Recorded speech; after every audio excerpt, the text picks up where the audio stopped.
to have Nicolai Reshetikhin from so many places that it's even difficult. So Yale Mathematical Center, Tsinghua University, and UC Berkeley. Okay. And the title is on his first slide, Solitons and the Infinite Relativistic Toda Lattice. Cola, please. Okay. So first of all, thank you for the invitation. And you know, Jan, when you invited me to speak on this day, on February 23rd, I thought it's a good joke because it's the 115th anniversary of the Soviet Army, when Leo Trotsky finally made something effective. Well, nowadays it's a bad joke, you know. Yes, and Stalin totally failed, so which he never forgave to Trotsky. So, but now it's a totally different story. So now it's a very sad day. So, but anyway, so let's focus on mathematics. So this is a joint work with Cory Lansford, who was an undergraduate when we started this work, undergraduate at Berkeley. Now he's a graduate student and at Northwestern. So, well, if there will be questions, kind of curiosity questions about how life is in Beijing, I will be happy to answer this after the talk. So now let's start the presentation. So the plan is the following.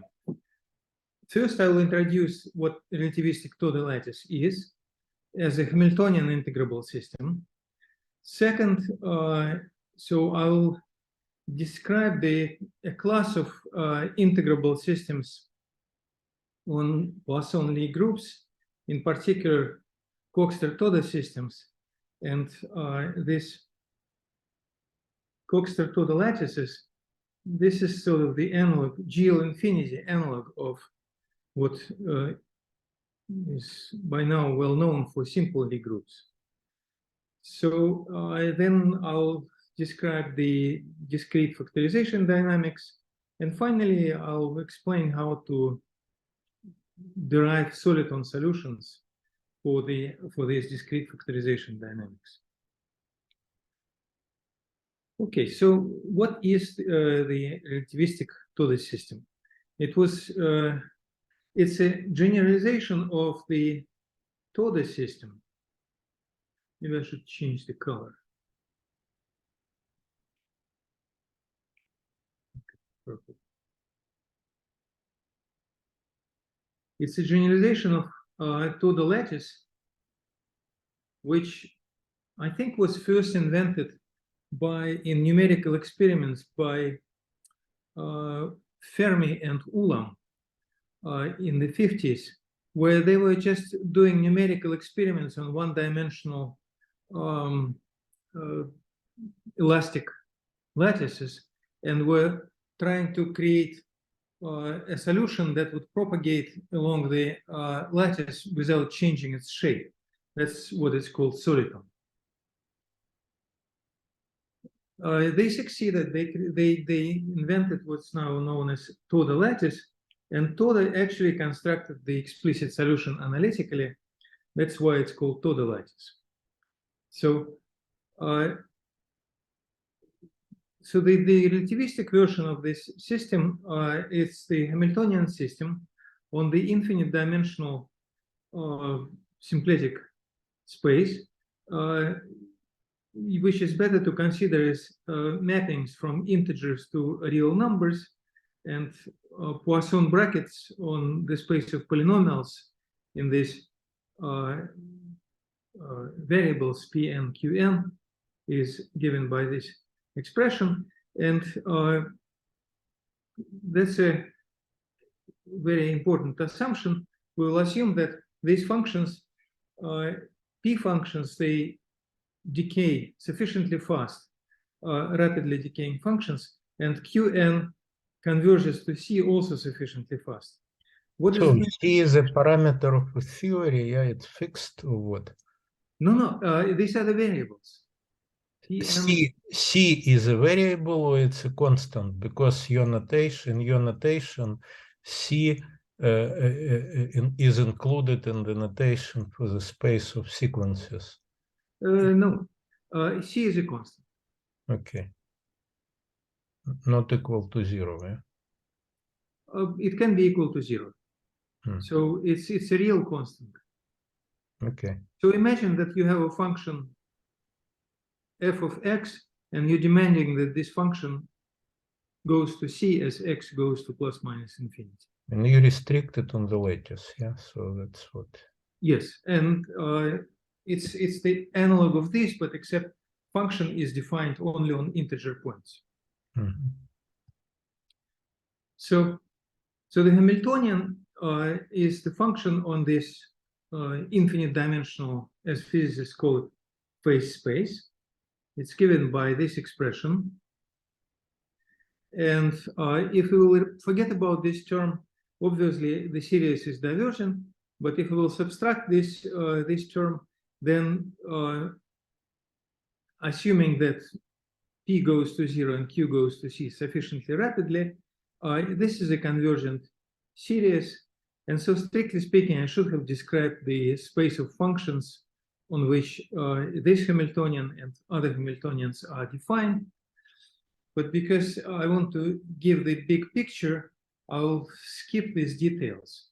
So I'm confused because this is everything is commutative, yeah? Everything is commutative. What do you mean they're defined? In what sense they're defined? What do you mean?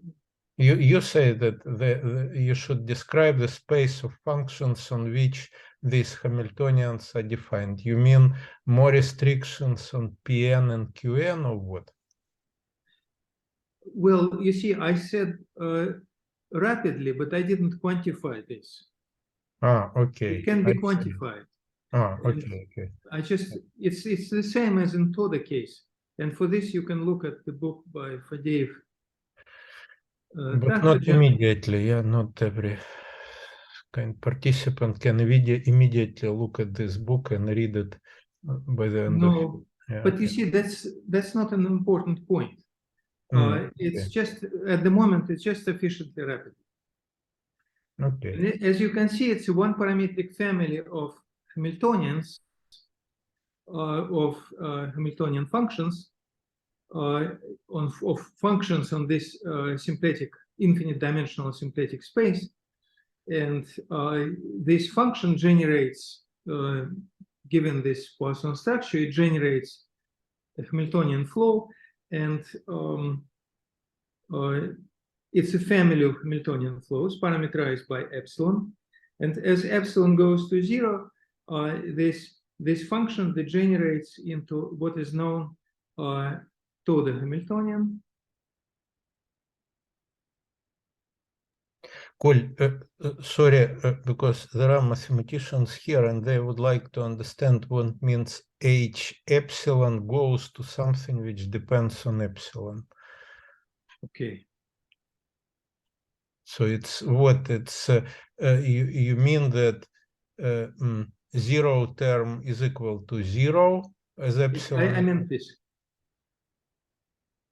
Oh, okay, good.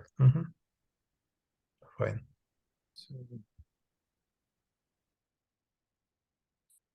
Okay, so this is the Toda Hamiltonian.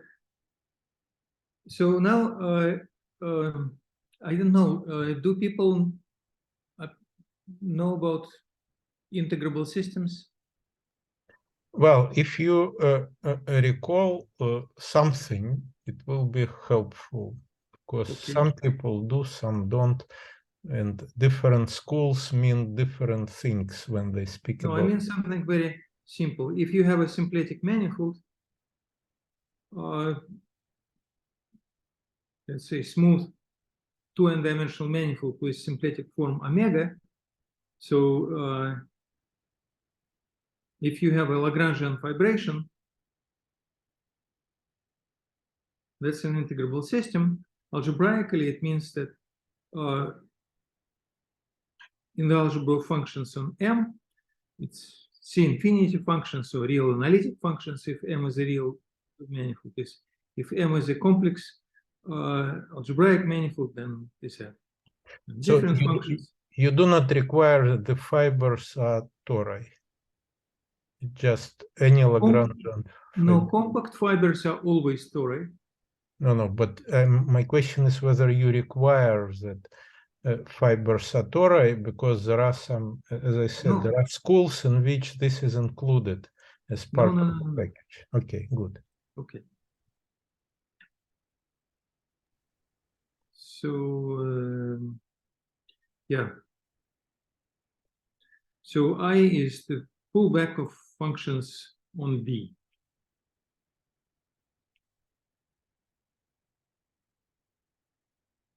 So anyway, this is so the point is that if you choose local coordinates on Bn, or if it's a domain in Rn, then you have n independent functions, I1, In, in this Poisson commutative subalgebra I, and these are the high Hamiltonians. So that's what is called integrability.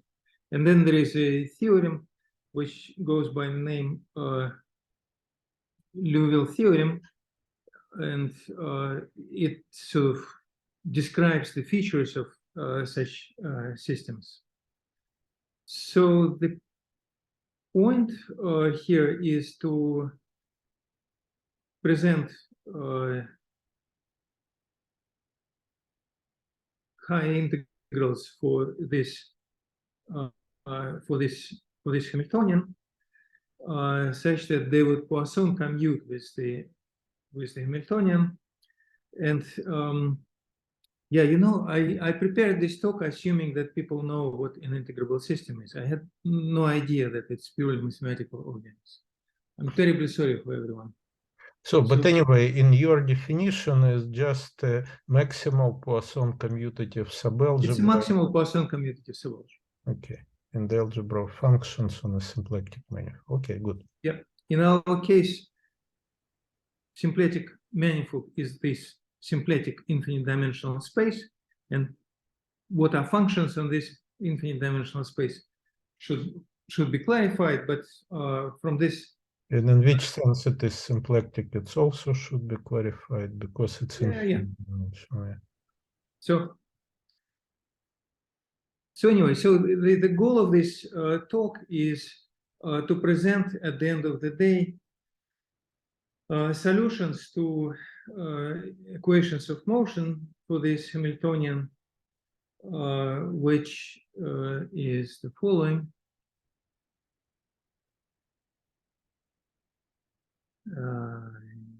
Just a second.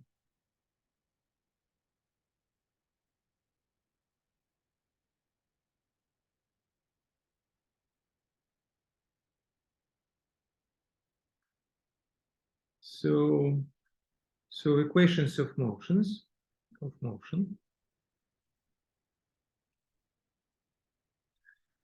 So it's a Hamiltonian flow on this space generated by H. Flow lines of this flow are mappings from R to this space that satisfy the differential equation Pn dot T is equal to GH dQn with the sign minus Qn Pt Qt. Okay, I'll explain everything. DH epsilon dPn Pt Qt. So you explain why do you keep epsilon in the no, that would be too much.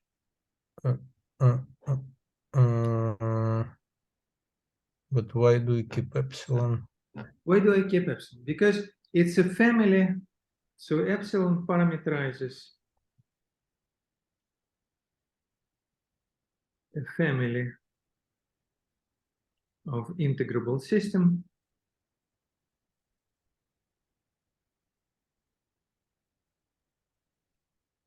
one for each epsilon. So when I say relativistic Toda lattice, what I really mean is the family of such lattices. Family of such dynamical systems. And so the goal is to construct solutions which look like this. So they kind of, I will draw the function, but in fact, there are only integer values of this function. So itself, roughly speaking, it looks like this. And when it propagates in time, it remains the same. It retains the same shape. So Q and T, P and T. So this is the soliton solution. This would be the soliton solution in the continuum case, but later on, if time permits, I will define the factorization dynamics on a Coxeter Toda symplectic leaf for Geo Infinity, and then we will have discrete time dynamics, which will be Poisson mappings, so discrete time. Version of this is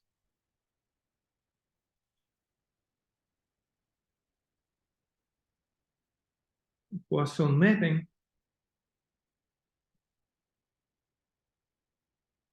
I will define this Poisson mapping later. Will they preserve the Poisson, really preserve the Poisson structure, or there will be a kind of R matrix or something? Yes, well, Poisson mappings, I mean, they preserve this symplectic structure and the Poisson structure that I just described, the usual one. And in this case, the dynamics will be just powers of this map alpha. Okay. So now, unfortunately, I have to decide, I have to define several objects that if Jan, if something is not clear, please ask. So far, I have just one question. HK and H omega K, is it the same thing or they're different? You have a line HK equal to some trace. If you look at the formula, you can see that they're different. Yeah. Okay. So you do not make any claims about HK, only about H omega K. Well, if you consider the polynomial ring generated by HK and H omega K, they are isomorphic. Okay. It's so okay. So what I wanted to say is that this H epsilon that I introduced before. So now we can consider two linear operators in R infinity. R infinity, you can also call it RZ. It's just an infinite dimensional vector space where the basis is enumerated by integers. So we have two linear operators, L plus and L minus. This is the definition. So in the kind of integrable literature, these are known as components of the Lux operator. And the Hamiltonian function that I introduced before, this one, it can be written as a regularized trace of L plus, L minus inverse. By regularization, I mean that we substitute in L plus, L minus the asymptotical values of L plus minus when n goes to infinity. And these asymptotical values are this linear operators that I denoted by 0. And so strictly speaking, I should have put zeros here. Okay, and then this trace exists if boundary conditions are sufficiently rapidly decaying. For the same reasons, regularized traces of powers of these operators exist, and equivalently, traces over skew symmetric powers of this R infinity also exist. And the theorem is that this is a Poisson commuting family of functions on our phase space, and each of these series is convergent if we specify what it means rapidly decaying boundary conditions. And I will not do this. Okay, so in terms of integrable systems, we have infinitely many integrals on infinite dimensional phase space. I keep saying integral, infinitely many functions on infinite dimensional phase space. They Poisson commute, but so it looks like an integrable system, but we really don't know whether it's an integrable system or not, because we don't know if we have enough of these integrals.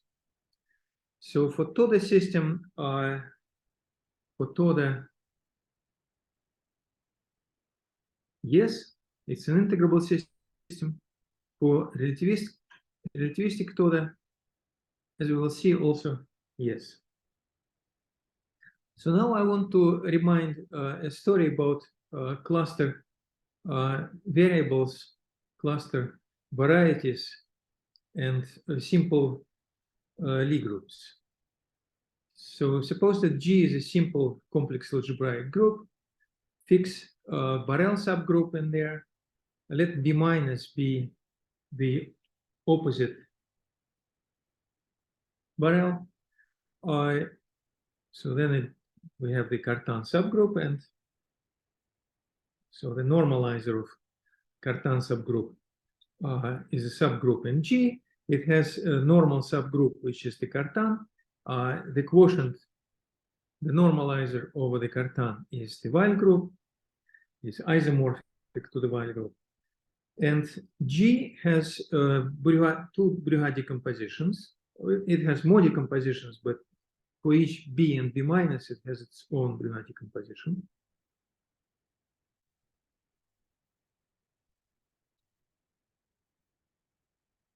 Decompositions.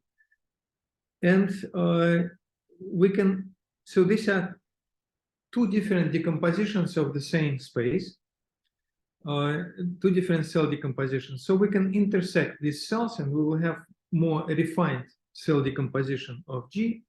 So these are called double Brugge cells.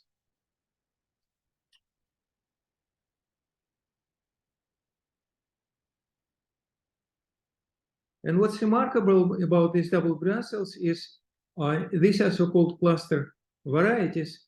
In other words, there is a very explicit coordinate system, system of coordinate charts on these subvarieties in G. So to describe these coordinates, let's fix reduced decompositions of these two Weil elements U and W. And of course, when I write BUB, it simply means that you can choose any representative of U in the normalizer. The normalizer is a subgroup, and this is just a subset in G. So now we fix reduced decompositions. We fix a shuffle of these reduced decompositions. And then these are the coordinate charts. So you take the Cartan times the product of one parametric subgroups, one subgroup for every entry in this shuffle. And this xk is one of the E alphas. So we have the generators.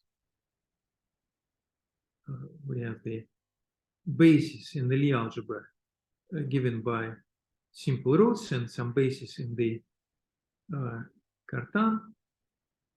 And EIFI are generators corresponding to simple roots, enumerated in the usual way. So xk is equal to one of these generators, EIs, and corresponding to the positive root alpha I, and xk, if k is one of the j's, it's one of the F generators corresponding to the negative simple root.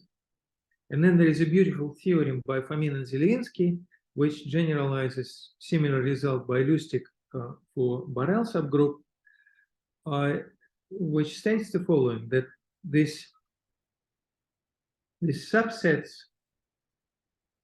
in GUV, this is really a coordinate atlas for the double Brouwer cells. And transition functions are mutations of cluster variables. In other words, they are sums of monomials, and these mutations can be very easily computed. You just have to use the relations in the Lie algebra to move these monomials, one through the other. Not monomials, exponents. Okay, so Nicolai, that. In the double Brouwer cell, the T1 up to Tm, m is only depending the number of T's depending on the second. Thank you. Or yes, thank you. Yeah, it should be m plus l. Okay. So now the second part of this theorem is that if we take a totally non-negative part of the real split form of G, say for SLM, this would be the condition that all minors are non-negative. For other simple Lie groups, it's certain matrix elements should be non-negative. So that's what Fomin and Zelinsky described. So, and then the beautiful result is that the positive part of the double Brouwer cell, which is the intersection of the double Brouwer cell with the non-negative part of G, on this side, each coordinate chart is just a different coordinate system on the same space. So, in other words, this positive part is flat. It's isomorphic to Rn when n is the rank plus the length of U. So L is the length of U, and M is the length of V. Okay, so that's a beautiful result. It's very easy to see this for SL2. So SL2 has 4 double Brouwer cells. The most interesting one is the biggest one. So it has 2 coordinate charts. So the whole double Brouwer cell, it's a sub-variety, open sub-variety in SL2, where these 2 matrix elements are non-zero. And it has 2 coordinate charts. One is where this element is non-zero, and the other is where this element is non-zero. The first one is the set of elements that can be factorized, that has Gaussian factorization into upper triangular and lower triangular. And the second one is the part where there is an opposite Gaussian factorization, lower triangular times the upper triangular. And on the positive side, on the positive part of this double Brouwer cell, elements can be factorized both into positive negative and negative positive Gaussian factorization. That's the idea of this theory. Okay, now I want to introduce the standard Poisson Lie structure on G, because our story is about Toda lattice that's related to SLM and Geo Infinity. So I'll just describe it for SLN. In this case, the story goes back to the work of Cherednik in more general setting of simple algebras that goes back to Drinfeld. So Poisson brackets can be described as follows. So the Poisson bracket between matrix elements Gij and Gkl is the following. You take the commutator of this matrix in Cn tensor Cn. I mean, there is a very simple kind of reformulating of this to any G where you use the Lie algebra and basis of root basis and Cartan and so on, but we don't need all this sophisticated stuff here. So these are just really, because it's SLN, it's all about matrices. So so this is the Poisson bracket. So claim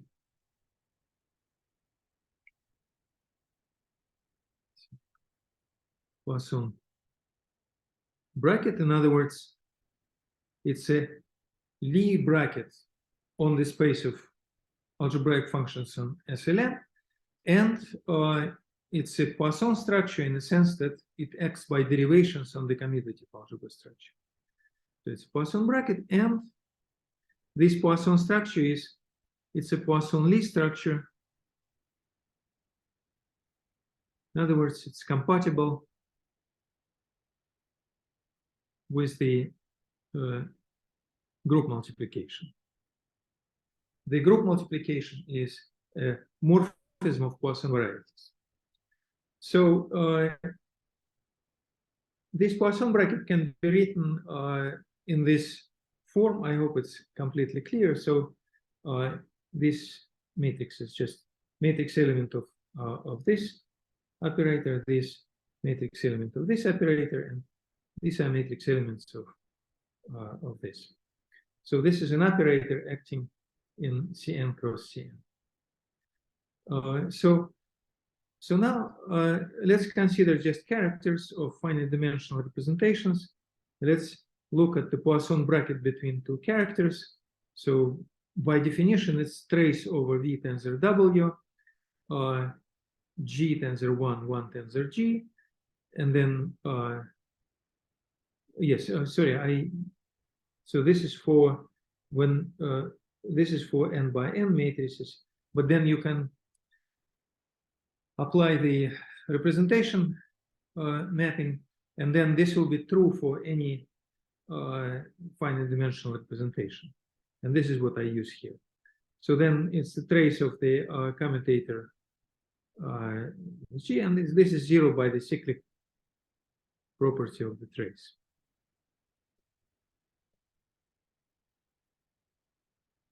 Okay.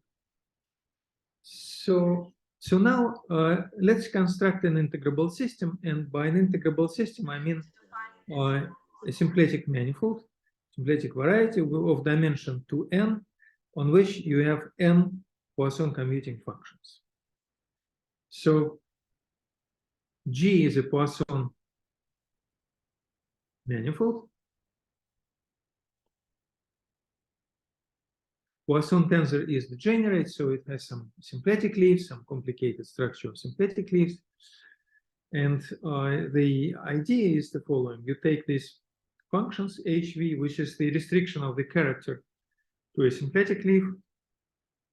Sorry, they will be still Poisson commuting after the restriction.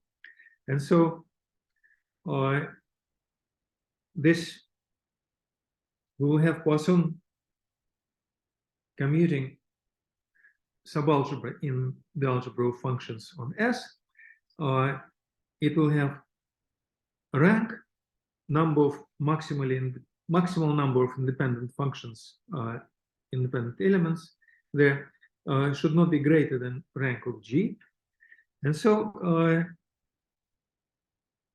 if the dimension of S is twice the rank of G, and if the rank of this subalgebra is equal to the rank of G, oh yes, sorry, yes. So that's what I meant. Didn't read what I prepared. So if this condition holds, then we have a Liouville integrable system. And then what's nice about simple algebras with the standard Poisson Lie structure is that it has a simple description of symplectic leaves, not only simple, but also very nice description. So it goes back to the work of Hodges-Levasseur in this algebraic setting. In the compact version was done earlier by Waxman and Soberman. So the point is that double Brouwer cells are homogeneous Poisson varieties fibered by symplectic leaves of the same dimension. And the dimension of each symplectic leaf in G uv is the length of u plus the length of v plus the dimension of the kernel of this operator, uv inverse acting on the carton. So then, if I would want to give some details about this, then I would have to spend another hour. It's a beautiful story, but again, let's consider very special case when u and v are both Coxeter elements, and not just any Coxeter elements, but these very special Coxeter elements. So the product of these one-parametric subgroups is actually the set of upper triangular matrices with only one sort of set of entries just above the diagonal, and the product of similar one-parametric subgroups for Fs. You take it in the different order, and then it's low triangular matrices, and so then it's easy to see that this set, this coordinate chart. This is the coordinate chart corresponding to trivial shuffle, to the trivial shuffle. It's just a set of n by n matrices that have this Gaussian factorization into positive and negative. And similarly for other shuffles, one can give this simple characterization. And corollary of this, that if you take a non-negative part or positive part of this double Brouwer cell, it consists of such matrices that with positive entries, and they can be described as the ones that have this factorization. They also have this factorization and all other factorizations, and they are isomorphic to R3 and -1. So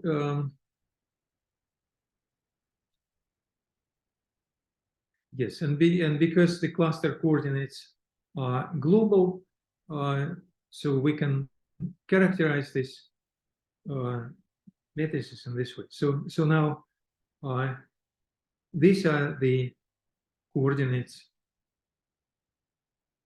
cluster coordinates on this positive part of the double Brouwer cell. So now, I should make a disclaimer now. It's the first time I'm talking about this subject. So this is why I may switch notations to another one in the second part of the talk. And also, I still didn't learn how to give such presentation. So anyway, if I will develop a mess, I'm sorry. So then we have Poisson Casimirs, Bi over Ci, and symplectic leaves are simply level. They are parameterized by level sets of these Casimirs, and they are isomorphic, though we may as well choose the bi over ci to be 1. So mutations, you see, because they induce discrete time dynamics on this positive part, and in particular they give factorization dynamics, because you see, if you have an n by n matrix factorized in this way, you can also factorize it in the other way.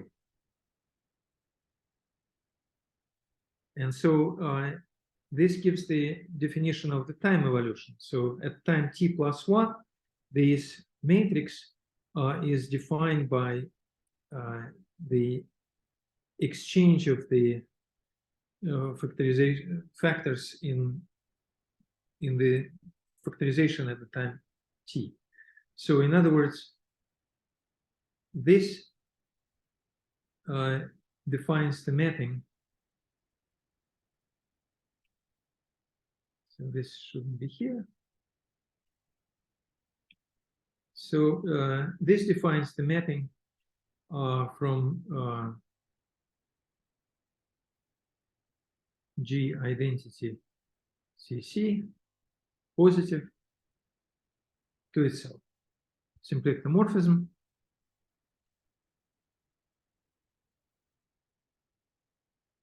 And the time dynamics is the following. You apply this mapping to the power t to x, and that's the trajectory of point x with respect to this dynamical system. Okay, so so everything here was about SLN. And now kind of we want to have an infinite system. So so in some sense, what I'll be doing, what I'll be talking about in the next slides will be the limit n goes to infinity of this situation. So first, let me define GL infinity. So by GL infinity, I mean the following. You take one parametric group for every entry of the Lie algebra, GL infinity. And so it's just that elements of this group, the infinite products of this type. And then if you want it to be an infinite dimensional variety, it's one thing. If you want it to have a product, then you have to define it differently. So naturally, there is a small version of GL infinity, which is the inductive limit of GLNs. But we want to have a bigger space. So this space has Brouillard decomposition. With respect to the Weil group, which is S infinity now, again, there is S infinity small, which is the inductive limit of the symmetric groups Sn with respect to certain embeddings of Sn into Sn plus 1. But we don't want this, we want to have a bigger one that would have infinite cycles. So double Brouillard cells, just they are defined in the same way. It's so you take, so then again, there is no chance that I can make a mathematically meaningful description with some details of this, because it would take too long. I just want to explain the idea. And actually, the paper is still unpublished. So, so this is, I'm explaining the work in progress. So, so these pieces, these are the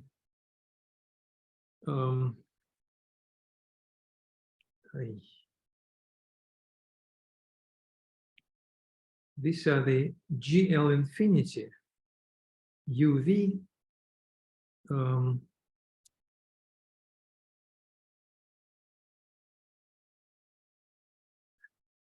corresponding to shuffles. So so this is actually, this thing actually corresponds to the identity shuffle. This is the part of GL infinity UV, which can be factorized into upper triangular times lower triangular matrix. And so here we can take any configuration of corners, just as in the SLM case, except this configuration of corners is infinite. And the same is here. This configuration of low corners is infinite. So then we have to worry about things being defined in the sense that if you multiply two matrices in the multiplication, every entry should be a finite sum. So for example, this is defined. Nicolai, I have a question on this S infinite. So presumably that S infinite could be infinite product of simple reflections. So the elements could have infinite length. Am I correct? Sorry, can you say it again? In the S infinite in W, yes, in this case, so the elements could have infinite length. Unlike S is small, so every element will have a finite length. Yes, S infinity is the following. It's S small and some infinite cycles. Mm-hmm. And the easiest example is just one cycle that is translation to the left and translation to the right on Z.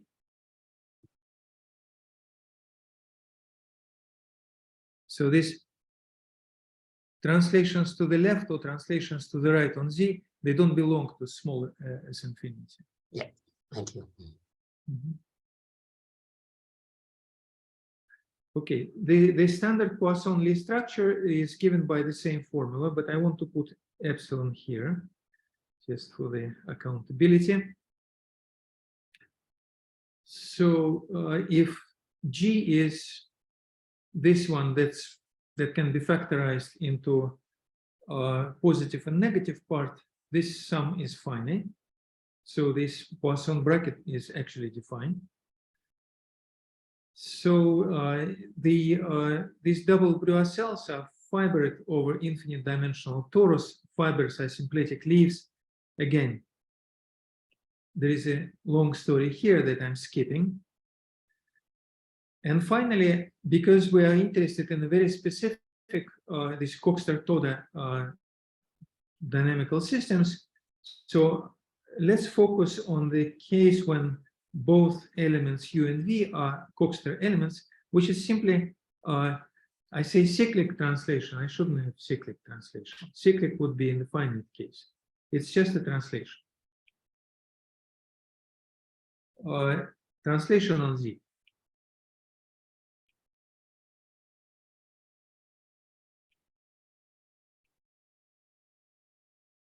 Wait.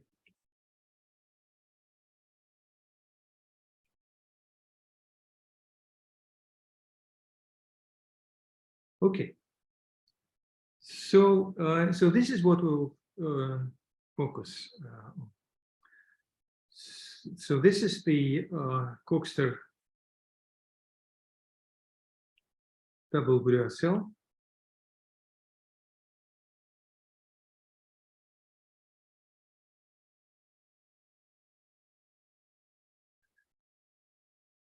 It has a positive part where all minors, all finite minors are positive. So on this positive part, every element can be factorized into L plus, L minus, and now L plus is just two diagonal. It's funny, this electronic ink has tendency to spill. So L plus, L minus are just two diagonal matrices with positive entries. Sorry, these entries are positive. The entries below diagonal here should be negative. So then this product has positive minors. Okay, now let me describe the coordinates on this. So So if we have two such matrices, if you write the product L plus L minus inverse, it can be, you can move the diagonals inside. So so these are the coordinates W, V, and whatever it is here on the diagonal. So so then again, Bn over Cn, these are the Casimirs.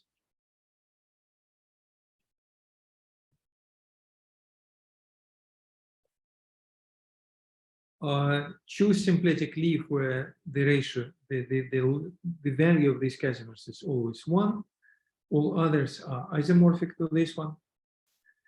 And then we choose, so the coordinates on the symplectic leaf are W, these quadruple ratios, and V. So how to split these quadruple ratios, this is our choice. And we choose it this way. So then we choose B equals to C, as I said here. And these are the Darboux variables with the infinite dimensional. Now I know that Jan is very unhappy because I'm not defining everything meticulously mathematically, and I'm sorry about this. But I hope the general idea is clear. Jan, is it more or less clear what I'm talking about? It's more or less clear if you want, kind of, I'm stressing more or less, but you explained the idea in finite dimensional story, so now kind of one should be careful that everything kind of... Yes, and I'm fully aware about this, but it's just that I have only 7 minutes left, and there is no way I can be fully careful. So so now we define these new variables chi plus minus. There is a good reason for this. In Darboux PQ variables, they can be written in this particular way. And then the beautiful thing about these variables is that they Poisson commute in the following way. So the brackets of chi plus with chi plus is 0, chi minus with chi minus is 0, chi plus with chi minus, the Poisson bracket is just this infinite Cartan matrix for SL infinity. So now here is the definition of the phase space for the relativistic Toda. So now just I'm repeating what I said before. So these are the mappings from Z to R, from P, Z to RQ, such that the function Q has asymptotic C when n goes to plus minus infinity.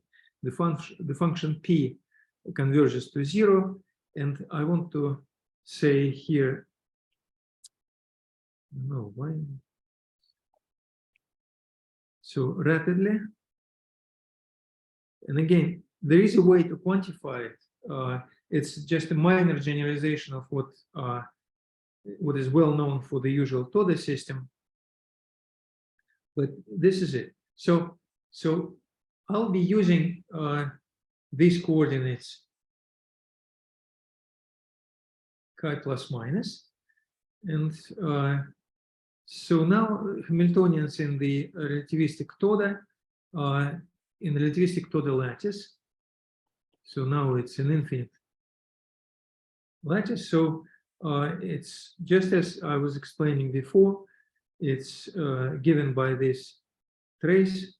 So strictly speaking, it's something that's Rusinar's, when he invented the system, called S plus 1. There is also S minus 1, which Poisson commutes with S plus 1, but it doesn't matter. These are the technicalities. So this is the complete system of Hamiltonians. We still don't know whether it's complete, but we know that it's an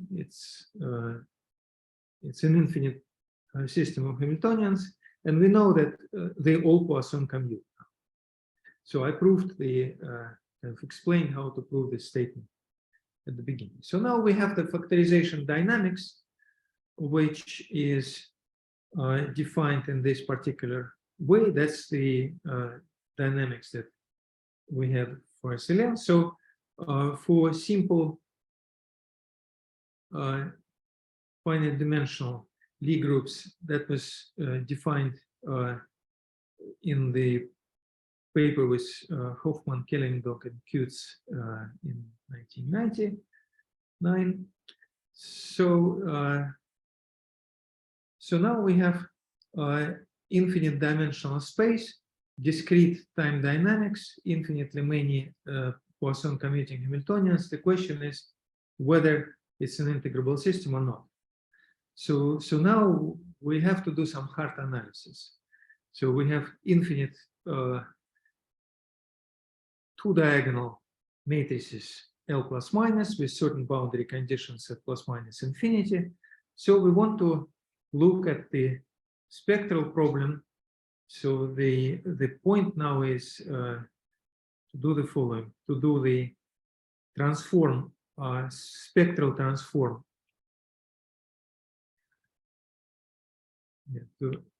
First, to characterize the spectrum of such operators. That's the values of Z, and whatever comes with it, and then to describe the direct spectral transform and the inverse. And then we will see that this spectral data, these are the action angle variables with very simple time evolution. And that's how the initial solution to Cartesian-de Vries equation was obtained. So you go from the initial data to spectral data, you evolve this spectral data. The evolution is very simple, and then you go back using the inverse spectral transform, and you obtain the evolution of the initial variables. Okay, so very briefly, so first we reformulate this spectral problem in this way. So now this is actually a self-adjoint operator, what's written here, and Z is real. So these are the boundary conditions. And then, as usual in this spectral analysis, you construct so-called Yost solutions. These are special solutions that can be analytically continued inside of the unit disk. So for this, we change the spectral variable Z to omega. Z is real, omega is on the unit circle, and then there is a standard story about Gelfand-Levitan-Marchenko equations and all this stuff. I'm sorry, there is no time to talk about this. So Gelfand-Levitan-Marchenko theorem, it's not per se Gelfand-Levitan-Marchenko theorem, it's a simple generalization of it, and discrete version. In the work, K was the kernel depending on two continuous variables. So the theorem is that there is a unique solution to these equations where these functions are given by spectral data. Spectral data consists of, I don't know what happens, consists of continuous spectrum, and discrete spectrum. And then taking into account that K can be easily computed like this, one can reconstruct the PQ from the spectral data. And just again, going back, I think I went too rapidly through this. Spectral data is the following. It's a It consists of a function on the unit circle with certain properties that there is no time to discuss, and some so finitely many zeros of the so-called of this function alpha determined by the Yost solutions. There is a deep theorem that says that there could be only finitely many zeros for this function if we require rapidly decaying boundary conditions. And so out of all this, we can construct one soliton solution. So first we reconstruct functions Pn and Qn, assuming that there is no continuum spectrum and there is only one discrete eigenvalue. So that's the answer.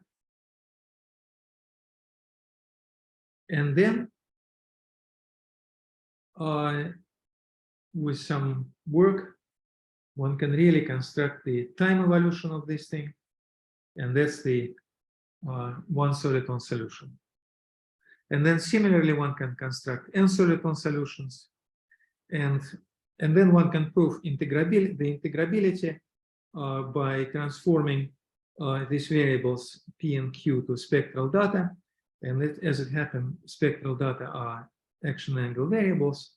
And so this is an infinite dimensional analytic integrable system in the same sense as Korteweg de Vries equation, Toda equation, and so on. So I think it's time for me to finish. I just want to say that there are other symplectic leaves, not necessarily Coxeter symplectic leaves. And there are other symplectic leaves that are particularly not to infinite dimension. Say, for example, they consist of two diagonal matrices L plus minus, where there is also some bump in the middle. So this matrices correspond to symplectic leaves as UV, where U and V are of the form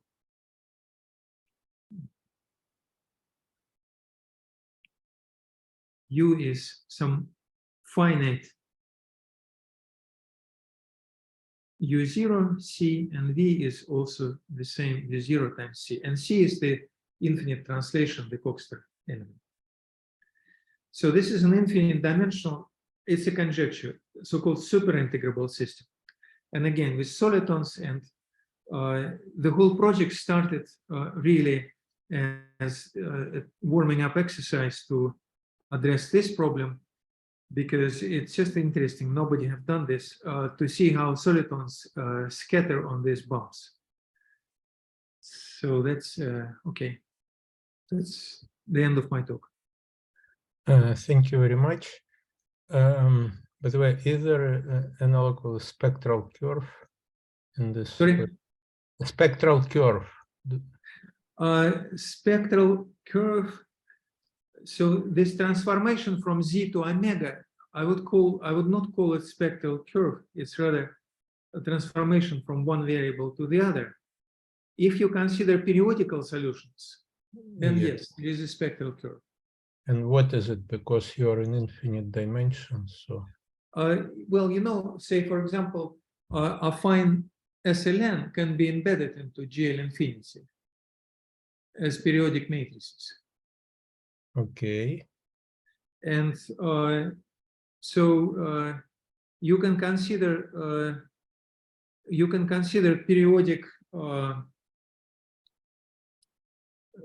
periodic solutions to the Toda system. I mean, really periodic, where P and Q have period n. So then it becomes finite dimensional piece of the of this infinite dimensional theory, and that's a symplectic leaf actually of the corresponding affine SLN. And so the spectral curve here is just the usual spectral curve for the periodic Toda system. And if kind of you increase the period. If you increase the period, again, for the usual Toda system, so no, I didn't say it correctly. So this periodic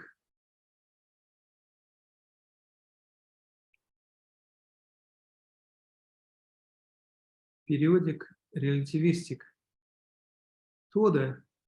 So it's a finite dimensional integrable system that has been studied in the late 80s, early 90s.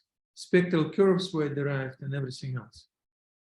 So when n goes to infinity, it approaches, I mean, if you will make certain assumptions, then it becomes the so-called finite zones solutions for the periodic case.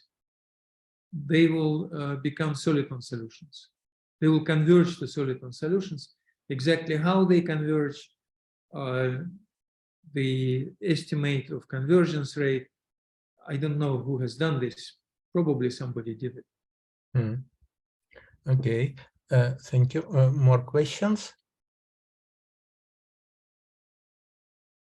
I have a question on the rapid decreasing assumption. So why do you need that condition? Do you want the infinite products of the exponentials will converge, or? No, I want the characters evaluated on these elements to be finite. Okay. I want the Hamiltonians to converge as series. So otherwise you could do formally. Yes, otherwise, you know, the theory exists, but in some sense, maybe something interesting can be done with this, but that's the usual assumption well, no, then there are two problems. First, your characters are not defined, and second, the spectral problem becomes kind of wild. So you have to make some assumptions on how your potential behave at infinity in order to have some kind of reasonable spectral properties. Yes, in terms of functional analysis, I could, instead of using the strong topology, I use the weak topology. Yeah. Will that make any sense? Maybe. I to be honest, I didn't think about this. Okay. But yeah, that's a very reasonable question, and as I said, because I mean, the goal of this project was really to construct solitons, and to construct solitons in the case when on other symplectic leaves than Coxeter symplectic leaves with these bumps, and to see how solitons scatter on bumps. So I just made an assumption that we want to have this reasonable spectral problem. So let's consider rapidly decaying. Right. But you know, even in Toda system, you can assume that, say, Q, they go to one limit at plus infinity, the other limit at minus infinity. And then you get some interesting phenomena, and there are some soliton type solutions. So it all makes sense here as well. I see. Okay, thank you, Nicolai. Welcome. More questions? Kolya, is it a reasonable question to quantize? Absolutely. Absolutely reasonable, except it's sort of the, how to say, it's the escalation of complexity. Well, for cluster varieties, there is some general theory how to quantize cluster varieties due to Fock and Goncharov. Yes, of course. I mean, here you don't need Fock and Goncharov. This is a sort of full-fledged Fock and Goncharov. This is a simple case of Poisson Lie groups. So Yeah, this, well, symplectic leaves, it's not really possible. You should quantize some kind of symplectic leaves together with Lagrangian fibration. yes. So this is more or less what if you remember, this is what more or less what Levasseur and Hodges were doing. They didn't finish it, but that was, I think, the idea of their paper. No, They I were think they describing- just considered, I mean, the time when I was interested in that, they were considered just primitive ideals. primitive idea. No, but it's a different thing. When you want to quantize integrable system, you really need Lagrangian fibration, which at the time nobody considered, including myself. People just quantized symplectic leaf and that's it. And this is kind of more subtle. But No, you I have mean- nice coordinates, cluster coordinates. So Here you have nice coordinates, these PQ coordinates, they're nice cluster coordinates. So in some sense, quantization can be done in a very naive way in functions of Q. At least this is how it works in the finite dimensional case. I mean, of course, you can choose different polarization and then it will be more complicated. But for all physical applications, that should be enough. So then in the infinite case, it's more complicated. Then there is this story about,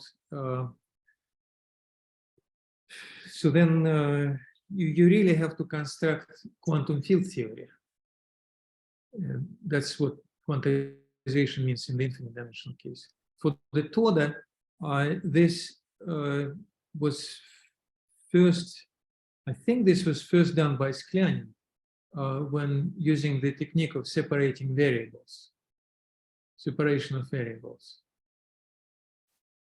So he kind of generalized the work of Gutzwiller in the finite dimensional case, and then kind of suggested some kind of, I don't think it was a theorem, maybe it's still not a theorem, so in a proper mathematical sense, but at least it's a very reasonable, effective construction, how to describe the spectrum in the quantum case, using these Baxter Q polynomials, which are not polynomials in this case, but entire functions.